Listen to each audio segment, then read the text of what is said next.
आज के ज़माने में ज़रूरतें इंसान का चरित्र तय करती हैं। मूल्य और नैतिकता आज पीछे वाली सीट पर बैठकर जीवन में सफ़र करते हैं। नमस्कार दोस्तों, मैं हूँ अर्चना त्यागी। एक बार फिर से आपके साथ हिंदी लेखक परिवार के यूट्यूब मंच पर, और आज प्रस्तुत कर रही हूँ वक्त भी हैरान रह जाए तथा अन्य कहानियाँ। कहानी संग्रह से डॉक्टर पद्मजा शर्मा द्वारा लिखी यह कहानी कमली, एक हल्की फुल्की कहानी परंतु बहुत ही गंभीर संदेश देती हुई। मैं मेहमानों को रेलवे स्टेशन छोड़कर आई। घंटी बजाई, इन्होंने दरवाज़ा खोला। देखती हूँ कमली इनके पीछे ही थोड़ी दूरी पर बरामदे में खड़ी कपड़े समेट रही है। अरे यह क्या? यह तो कभी अपने नियत काम के अलावा दूसरे काम में हाथ ही नहीं डालती, आज कपड़े समेट रही है। कभी कोई काम कहकर देख लो, अव्वल तो करेगी नहीं, कहेगी देर हो रही है, वर्मा साहब के यहाँ मेहमान आए हुए हैं, आज काम ज्यादा है, मेरी बेटी की सास आई हुई है, घर जल्दी जाना है, बस निकल जाएगी, आज कमर में दर्द है। अगर काम करेगी तो हाथों हाथ मेहनताना मांग लेती है। मेम साहब 50 रुपये देना। 2 दिन पहले की ही बात है, मैंने कमली से आटा गुथवाया, साग के लिए 5 तुरई कटवाई और सामने वाली दुकान से आलू लेने भेजा। मेहमानों को देखकर उसने ये काम कर तो दिए, पर शाम को अकेला पाते ही बोली, मेम साहब ऊपर के काम के पैसे अभी देंगी या कल? मैंने पूछा, कितने हुए? बोली, जो आप खुशी खुशी दे दें। मैंने कहा, तो एक काम के 10 रुपये एक्स्ट्रा लेती है, उस हिसाब से 30 रुपये हुए। बोली, लेकिन अचानक काम होता है तो डबल लेती हूँ। ये मुझसे पूछ रहे थे, क्या हुआ? जल्दी कैसे आ गई? क्या मेहमानों को बाहर से ही छोड़ आई? बोल कैसे नहीं रही? सब ठीक तो है? मुझे बड़ा अटपटा सा लग रहा था, कुछ बोलते नहीं बन रहा था। मैंने अपना पर्स कमरे में रखा। अभी बताती हूँ, जरा ठहरो तो, कहकर मैंने धीमी आवाज में इनसे सवाल किया, पहले मुझे यह बताओ, कमली को चद्दर समेटने को किसने कहा? ये बोले, मैंने तो नहीं कहा, मैं तो अपने मित्र के साथ ड्राइंग रूम में था, यह खुद ही आई होगी, मुझे लगा तेरा बताया हुआ काम ही कर रही है।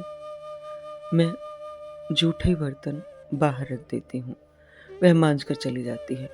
घर के भीतर तो जब तक न बुलाऊं तब तक आने का काम ही नहीं।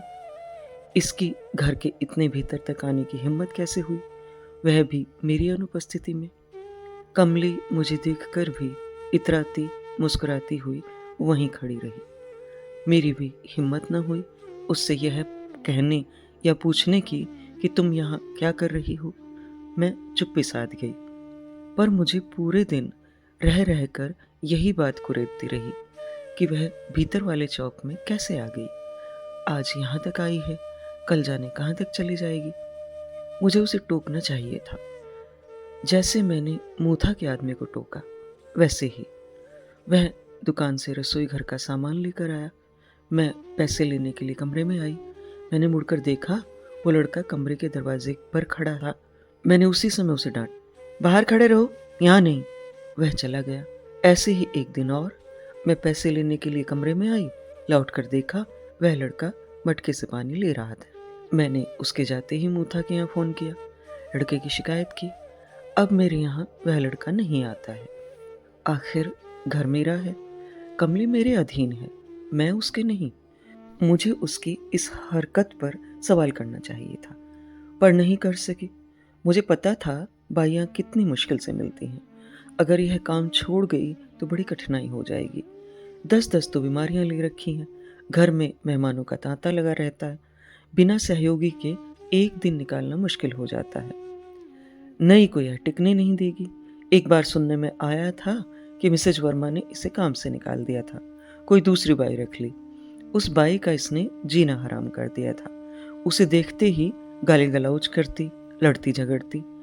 नई बाई 2-3 दिन ही आई, फिर आना बंद। मिसेज वर्मा ने उसे घर जाकर पूछा, क्या हुआ? तो बोली, मेम साहब अपनी पुरानी बाई को ही रखो, रोज रोज की किचकिच नहीं चाहिए।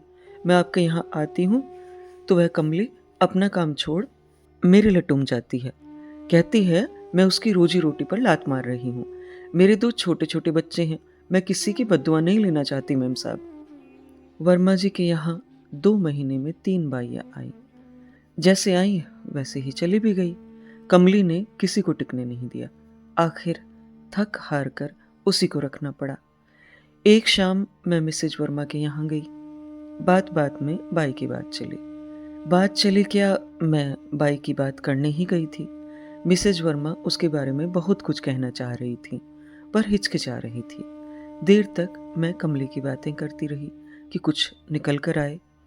तब दबे स्वर में उन्होंने अपनी पीड़ा का इजहार किया। क्या बताऊं, इसे रखना मेरी तो मजबूरी हो गई है। आपको पता ही है, किसी और को टिकने नहीं देती। मुझे तो धमकी देती है, कहती है कोई दूसरी रखी तो आपकी इतनी बुराई करूंगी कि मोहल्ले में कहीं मुंह दिखाने लायक नहीं बचेंगी। ऐसी क्या बुराई करेगी? करने दो। इन बाइयों से ही डर गए तो जी लिए। आप नहीं जानती, यह बड़ी बदकार है। झूठी सच्ची बातें फैलाएगी। इज्जत वाला आदमी बेइज्जती से डरता है। आप और हम कहाँ कहाँ किस किस को जवाब देते फिरेंगे। मैं तो इससे तंग आई हुई हूँ, पर कर कुछ नहीं पा रही हूँ। कभी भी तय समय पर नहीं आती है। जाने कैसे पता कर लेती है कि ये घर पर हैं, तब चली आती है। मैं उससे समय पर आने के लिए कह कह कर थक गई, पर मानती ही नहीं। कहती है साहब को गाड़ी धोते हुए देखा, दरवाज़ा खुला था, चली आई। आपको दरवाज़ा नहीं खोलना पड़ा। कभी कहती है मैं आई तब साहब मेहमानों से बात कर रहे थे। कभी ये नहीं दिखेंगे तो पूछेगी साहब कहाँ चले गए, आज दिखाई नहीं दे रहे। आती है वो भी चलो कोई बात नहीं, पर जहाँ भी बैठे हैं खड़े हैं वहीं से काम की शुरुआत करती है। और तो और घर आते ही अलगनी पर सूख रहे इनके कपड़ों पर अपनी ओढ़नी टांगती है। मैंने 1-2 बार इधर उधर रख दी तो कहती है इसे यहीं रहने दो, साहब आते हैं तो यहाँ से उतारने में आराम रहता है। क्या आप यह चाहती हैं कि साहब आएं और मैं बिना ओढ़नी मिलूं? नहीं ना। ये मुझसे बात करते हैं, बीच बीच में आकर सवाल जवाब करती है। मैंने कितनी बार कहा कमली हम बात कर रही हूँ तब बीच में मत लपलपाया करो। कहती है आप तो शक्की हो। मैं तो सभी घरों में ऐसे ही करती हूँ, सबसे बात करती हूँ, कोई बुरा नहीं मानता। एक आप ही हैं जो अपने पति का भरोसा नहीं करती। आप यकीन नहीं करेंगी, मैंने बाहर जाना कम कर दिया है इस बाई के कारण। मैं यह नहीं चाहती कि इसके सामने ऐसी वैसी बातें हों। खामखा आदमी का ध्यान उधर जाता है। पर ये आदमी भी बड़े काइयाँ होते हैं। ये बाई के सवालों का जवाब बराबर देते हैं। यह नहीं कि उसकी उपेक्षा करें, इसी से तो इनके भाव बढ़ते हैं। तब मैंने भी हिम्मत जुटाकर मेरे साथ हुआ वाकया सुनाया और कहा इसके रंग ढंग तो ठीक नहीं है मिसेज वर्मा, कुछ तो करना पड़ेगा। तभी वहाँ मिसेज सराफ आ गई। वे भी हमारी बातचीत में शामिल हो गई।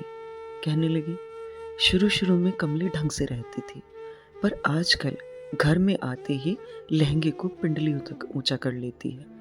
कमर में चाबियों का बजने वाला छल्ला टांग कर रखती है। पहले पाँवों में चांदी के मोटे मोटे कड़े पहनती थी, पर अब बजने वाली पायल पहनती है। चलती है तब कई तरह की आवाजें आती रहती हैं। सबको पता रहता है बाई आई हुई है। लिपस्टिक लगाती है, चला चला कर सबसे बात करती है। कितना अवॉइड करो। मेरा बेटा तो गुस्सा करता रहता है, कहता है इसे कहो मुझसे न बोले। इसको क्या पड़ी है कि कल हमारे यहाँ कौन मेहमान आए, पापा कब घर आए, सुबह कब आए, आज अब तक क्यों नहीं आए, पापा नाराज क्यों लग रहे हैं, पापा हंस क्यों रहे हैं, पापा मम्मी लड़ते हैं क्या। उसे बोलो अपना काम करे, मेरे साथ बकवास न करे। आजकल आप देखिए वह कितने चटक रंग पहनती है। कहती है मुझे सब लोग कहते हैं आजकल कमली सुंदर दिखती है। एक दिन मैंने कह दिया, कमली तू सास बन गई है, बन ठन कर रहना, गहरे रंग पहनना बुढ़ापे में शोभा नहीं देता, यह सब करने का समय बहू का है। तो कहती है, साफ सफाई से रहने और सुंदर दिखने पर बंगले वालियों या बहुओं का ही हक होता है क्या? देर तक बड़बड़ाती रही। कोई कहती है, आंखों में काजल क्यों लगाया है, 6 बच्चों की माँ होकर बुढ़ापे में ऐसा करती है। बुढ़ापा आया है तुम्हारा, कमली के नहीं। मैं तो कोई बूढ़ी नहीं हुई हूँ, मेरा तो कम उम्र में ब्याह हो गया था। 15 बरस की थी तब तो बड़ी बेटी हो गई थी। मैंने 6 साल में 6 बच्चे जने। 6 साल में एक बच्चा थोड़ा ही हुआ तुम्हारी तरह। मेरे सिर के बाल देखो, सारे काले पड़े हैं, तुमसे लंबे हैं। तुम रंगती रहती हो, वे 10वें दिन फिर अपनी असलियत बता देते हैं। मोटापा कम करने के लिए क्या क्या जतन करती हो, कहाँ कहाँ जाती हो, फिर भी कम नहीं होता। लाली लगाती हूँ तो अपने पैसों की, कहीं से मार कर नहीं। 10 घरों में काम करती हूँ, मेहनत करती हूँ, मर्द के पैसों पर आराम नहीं करती, आप लोगों की तरह। कोई कहती है, बहू का सुख मिल रहा है कमली को, तुम भी चख लो सुख। मैंने रोका है किसी को? तुम अपने बेटों तक को अपने पास नहीं रखती तो बहुएं कहाँ से रहेंगी तुम्हारे साथ? बच्चों को पढ़ाई के नाम पर अपने से दूर कर देती हो, फिर रोती हो, हमारे बच्चे हमें पूछते नहीं। जैसा करोगे वैसा भरोगे। तभी मिसेज वर्मा ने धीरे से एक बड़ा खुलासा किया। कमली ने एक दिन मुझे बताया, आज तो मैं गन्ने के रस की दुकान पर खड़ी थी, वहीं खत्री साहब गाड़ी में अपने दोस्तों के साथ आ गए। बोले, अरे भाई तुम यहाँ? मैंने कहा, साहब रस पीने आ गई, गर्मी बहुत है ना, आज तो आप ही पिला दो। तो साहब का एक दोस्त मजाक मस्ती के मूड में आ गया। बोला, भाई तुम हमें रस पिलाओ तो हम तुम्हें रस पिलाएंगे। मैं इन मर्दों की नजरें और बोली को 1 मिनट में पकड़ लेती हूँ। कहाँ देख रहे हैं, कहाँ बोल रहे हैं। मैं समझ तो गई उसका इशारा, पर अपने खत्री साहब के कारण चुप रह गई। तभी साहब ने कहा, भाई पेमेंट मैं कर दूंगा, पी लो जितना पीना है। मेम साहब, मैंने 2 फुल पिए, 3 बंधवाए। खत्री साहब पेमेंट करते हुए बोले, भाई मौके का फायदा उठाया तुमने। मैंने भी कह दिया, साहब आप भी उठाओ, आपको किसने रोका है? यह सुनकर साहब के दोस्त ही नहीं, आसपास खड़े लोग भी हंसने लगे। खत्री साहब पतली गली से निकल लिए। थोड़ा रुककर फिर बोली, खत्री मेम साहब ज्यादा ही टेंटें करती हैं, अब ज्यादा दिन नहीं करेंगी, वो अपना ऑफिस नहीं छोड़ सकती और मैं उसका घर। तभी मिसेज सर्राफ फुसफुसाई, तभी मैं कहूँ खत्री साहब के यहाँ कमली पहले सुबह शाम बर्तन घिसने जाती थी, पर अब शाम को न जाकर दोपहर में जाने लगी है। सुना है उस समय खत्री साहब घर में अकेले होते हैं। इतने में ही कमली मटकती हुई आ गई। आते ही बोली, आज क्या खिचड़ी पक रही है मेम साहब लोगों में? मैंने कहा, कमली आज देर से आई? बोली, हाँ अब से इसी समय आया करूंगी, वो खत्री मेम साहब की बदली दूसरे शहर में हो गई ना, तो उनके सारे काम मुझे ही करने पड़ेंगे। मिसेज वर्मा ने कमली को छेड़ा, रुपये कितने लेगी कमली? मेम साहब मैं आदमी देखकर बात करती हूँ, अगर आप कहीं गई और आपके पीछे से साहब होंगे तो जो देंगे ले लूंगी, आप चिंता मत करिए। सबकी बोलती बंद करते हुए कमली रसोई में चली गई। मिसेज वर्मा को अगले महीने अपने भतीजे की शादी में 10 दिन के लिए बाहर जाना है। उन्होंने अभी अभी तय किया है कि जाएंगी तो पति को साथ ले जाएंगी, वरना जाएंगी ही नहीं। तो यह थी डॉक्टर पद्मजा शर्मा द्वारा लिखी एक कहानी, कमली। उनकी किताब वक्त भी हैरान रह जाए तथा अन्य कहानियां से। मैं आशा करती हूँ यह रोचक समसामयिक कहानी आपको अवश्य पसंद आई होगी। कहानी को लाइक करें, कमेंट करें और अन्य साहित्य प्रेमियों के साथ साझा भी अवश्य करें।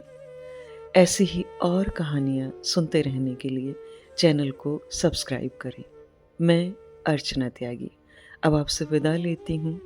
फिर मिलते हैं एक और कहानी के साथ बेहतरीन कहानियों के सफ़र में। धन्यवाद। अगर आपको रचना पसंद आती है तो लाइक और कमेंट्स ज़रूर करें और शेयर कीजिए।